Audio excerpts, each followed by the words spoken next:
నా ఈగోని గెలికితే ఎంత దూరమైనా వెళ్తా. మీ అందరితో ఇలాగే ముందుకు వెళ్తాను. కానీ ఒక్కనే మాత్రం వెళ్ళను. మీ అందరితోనే మనందరం కలిసే వెళ్దాం. పొలిటికల్ ఎంట్రీపై ఇండైరెక్ట్గా ఎవరికైనా వార్నింగ్ ఇచ్చాడా? ఆ కుర్చీలో కూర్చోవాలంటే స్టేటస్ కావాలా? జూనియర్ అన్న మాటలు గట్టిగానే తగిలాయి. ఆ డైలాగ్స్ ఎవరి కోసం? Have a look.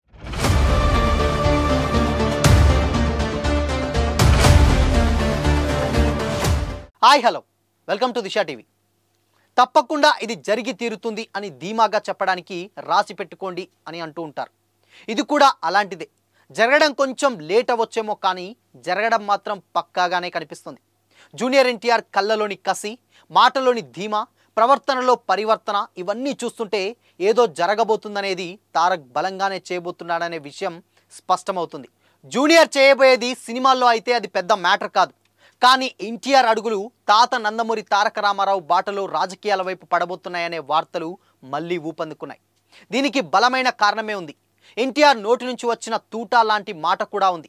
అది ఎక్కడో కాదు, వార్ 2 మూవీలోనే కనిపించింది, వినిపించింది కూడా. తాత స్థాపించిన ఎన్టీఆర్ పార్టీకి సేవకుడిగా పనిచేసిన జూనియర్ ఎన్టీఆర్ ఆ పార్టీకి దూరం అయ్యాడో లేదంటే అతన్ని దూరం పెట్టారో అదంతా డిబేటబుల్ డిస్కషన్. వాటి మూలాల్లోకి వెళ్తే చాలా వేళ్ళు చాలా మంది వైపు చూపించాల్సి ఉంటుంది. కొన్నిసార్లు అవే వేళ్ళు ఇటువైపు కూడా చూపించవచ్చు. కాబట్టి ఈ ఇంటర్నల్ పాలిటిక్స్ని పక్కన పెడితే వార్ 2 సినిమాలో ఎన్టీఆర్ కొట్టిన డైలాగులు పొలిటికల్ సర్కిల్స్లో గట్టిగా పేలేట్టు కనిపిస్తున్నాయి. ముఖ్యంగా ఎన్టీఆర్ రాజకీయాల్లోకి రావాలని కోరుకునే ఫ్యాన్స్లో ఉత్సాహం నింపితే, వీడొస్తే మనకు పక్కలో బల్లెం అవుతాడని భావించే వాళ్ళు ఆలోచనలో పడేట్టు చేశాయి.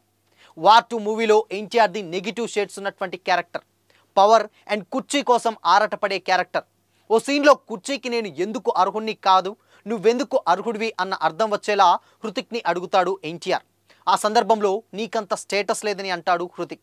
అప్పుడు ఎన్టీఆర్, ఓ స్టేటస్ వల్ల పక్కన కుర్చీలో కూర్చోవడానికి స్టేటస్ కావాలి, కానీ పని చేయించుకొని పక్కన పెట్టడానికి అవసరం లేదన్నమాట అనే అర్థంలో ఫస్ట్ నేనే అని అంటాడు. ఇది ఎన్టీఆర్ అప్పట్లో టీడీపీ పార్టీ కోసం ప్రచారం చేసి ప్రాణాపాయం నుంచి తప్పించుకొని బెడ్ పై నుంచి కూడా ఆ పార్టీకి ప్రచారం చేసిన సందర్భాన్ని గుర్తు చేస్తుంది. ఆ తర్వాత ఎన్టీఆర్ టీడీపీ పార్టీకి వివిధ కారణాలతో దూరమైన సందర్భాలను గుర్తు చేస్తుంది. ఈ డైలాగ్ మాత్రమే కాదు, ఇందులో మరో డైలాగ్ కూడా ఉంది. ఒక మనిషి ఈగోని గెలికితే ఎంత దూరమైనా వెళ్తాడు అనే డైలాగ్ కూడా ఉంది. పొలిటికల్ వ్యవహారంలో ఎన్టీఆర్ ఈగోని గట్టిగానే టచ్ చేశారని, అందుకనే తారక్ పార్టీకి దూరంగా ఉంటున్నాడని ఎప్పటి నుంచో సినీ రాజకీయ వర్గాల్లో చర్చ ఉంది. కానీ ఆ ఈగో ఇష్యూస్పై ఎన్టీఆర్ ఎక్కడా మాట్లాడింది లేదు. కానీ ఇప్పుడు ఈగోని గెలికితే ఎంత దూరమైనా వెళ్తాననే మాట కూడా ఎన్టీఆర్ని పార్టీకి దూరం చేసిన వాళ్ళకి గట్టిగానే తగులొచ్చు. అంతకంటే ముందు వార్ 2 ప్రీ రిలీజ్ ఈవెంట్లో ఎన్టీఆర్ మాటలు తగలాల్సిన వాళ్ళకి గట్టిగానే తగిలాయి. తాత వారసత్వాన్ని అందిపుచ్చుకొని రాజకీయ అరంగేటం చేయాలని ఉవ్విల్లూరుతున్న తారక్ ఫ్యాన్స్లో ఉత్సాహం నింపాయి. సీఎం అని అరిచేటట్టు చేశాయి. ఎన్ని సంవత్సరాలు ఎన్ని యుగాలు దాటినా మరువలేని పేరు విశ్వవిఖ్యాత నట సార్వభౌమ నటరత్న పద్మశ్రీ డాక్టర్ నందమూరి తారక రామారావు గారి ఆశీస్సులు నా మీదున్నంత కాలం ఎవరు నన్ను ఆపలేరు అని ఎన్టీఆర్ అన్న మాటని చూస్తే తారక్ ఈగో గట్టిగానే హట్ అయినట్లు కనిపిస్తుంది. 25 ఏళ్ల క్రితం నిన్ను చూడాలని సినిమా అప్పుడు నా ఫస్ట్ సినిమా పూజా కార్యక్రమానికి వెళ్ళినప్పుడు నాన్న నా పక్కనున్నారు, అమ్మగారు తప్ప ఎవ్వరూ లేరు, ఒక్కనే వెళ్ళాను. ఇప్పుడు కోట్లాది మంది అభిమానం సంపాదించాను. ముజీబ్ అనే ఒక్క అభిమానితో నా ప్రయాణం మొదలైంది.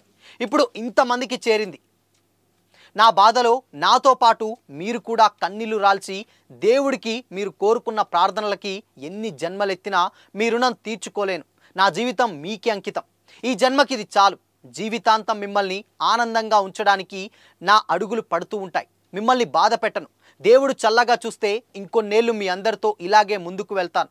ఒక్కనే మాత్రం వెళ్ళను. మీ అందరితోనే మనందరం కలిసి వెళ్దామంటూ చివరి మాటను నొక్కి మరీ మాట్లాడారు ఎన్టీఆర్. ప్రీ రిలీజ్లో ఎన్టీఆర్ మాట్లాడిన మాటలే సినీ పొలిటికల్ సర్కిల్లో హాట్ టాపిక్ అనుకుంటే, సినిమాలో ఎన్టీఆర్ మాట్లాడిన ఈగో డైలాగ్, అలాగే స్టేటస్ డైలాగ్, కుర్చీ డైలాగ్ మళ్ళీ పొలిటికల్ చర్చలకు దారితీసింది. మొత్తం ఫ్యామిలీ అందరినీ తలుచుకున్నటువంటి ఎన్టీఆర్ అటు బాబాయిల్ని అటుపోతే అత్తలని ఎవరిని కూడా వాళ్ళ ప్రస్తావన లేకుండా స్పీచ్ ముగించడం కూడా పొలిటికల్ వర్గాల్లో జోరుగా చర్చ సాగుతుంది. మరి దీనిపై మీ ఒపీనియన్ ఏంటి? కామెంట్ చేసి చెప్పండి.